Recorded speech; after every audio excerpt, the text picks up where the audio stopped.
পাকিস্তানের আকাশে যখন যুদ্ধের সাইরেন বেজে উঠেছিল, তখন এক নারীর সাহসিকতা ইতিহাসের নতুন অধ্যায় রচনা করেছিল।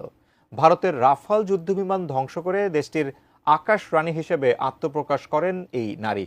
নাম আয়েশা ফারুক। কে এই আয়েশা? তার জীবনের প্রস্তুতি বা কেমন ছিল যুদ্ধ জয়ের জন্য? বিস্তারিত জান্নাতুন নাহার জেরির ডেস্ক রিপোর্টে। ৭ মে রাত, চারদিকে গভীর নিস্তব্ধতা, আর তখনই ধোঁয়ায় ঢেকে গেছে আকাশ। রানার সিগন্যালে জ্বলছে লাল বাতি। পাকিস্তানের আকাশে ঢুকে পড়েছে ভারতের যুদ্ধবিমান রাফাল। মুহূর্তের মধ্যে পরিস্থিতি বদলে যায়।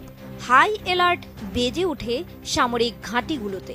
আকাশপথে উত্তেজনার আগুন আর মাটিতে নিঃশ্বাস বন্ধ করে রেখেছে পুরো পাক জাতি।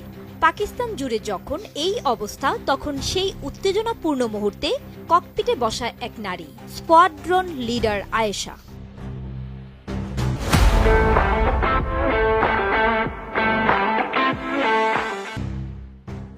কথায় আছে, যে রাধে সে চুলো বাঁধে। স্কোয়াড্রন লিডার আয়েশা ঠান্ডা মাথায় চোখ রেখেছিলেন স্ক্রিনে।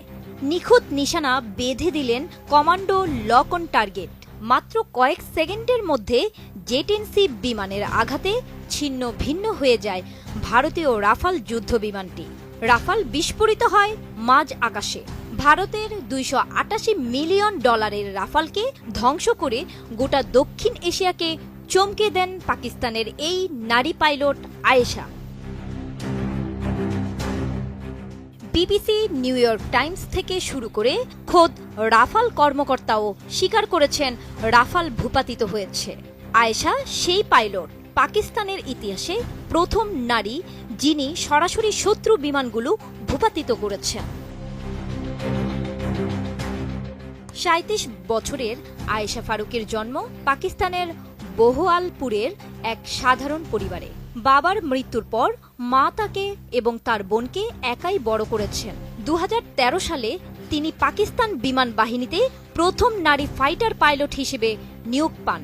তার হাতে থাকা জেট-এনসি থান্ডার চীনের সহায়তায় তৈরি একটি যুদ্ধবিমান, যার ক্ষমতা রাফালের সঙ্গে টক্কর দেওয়ার মতো। সীমান্তে উত্তেজনার মাঝে আয়েশার নেতৃত্বে চালানো এ মিশন তাকে পাকিস্তানের ওয়ান হিরো বানিয়েছে। রাওয়ালপিন্ডির রাস্তায় তার নাম এখন গানের মতো গাওয়া হচ্ছে। তার এই কৃতিত্ব শুধু একটি সামরিক বিজয় নয়, এটি একটি প্রতীক। একটি পুরুষ প্রধান সমাজে যেখানে নারীরা প্রায় পিছনে থাকে, আয়েশা প্রমাণ করেছেন যে আকাশে তার দক্ষতা কারো চেয়ে কম নয়। তার PL-5 ক্ষেপণাস্ত্র কেবল রাফালকে ধ্বংস করেনি, ভারতের অহংকারকেও চূর্ণ করেছে। এই গল্প শুধু একটি বিমান ধ্বংসের নয়, এটি একটি নারীর সাহস আর রাজনৈতিক ষড়যন্ত্রের গল্প, যা দক্ষিণ এশিয়ার রাজনীতির মঞ্চে নতুন নাটক রচনা করেছে।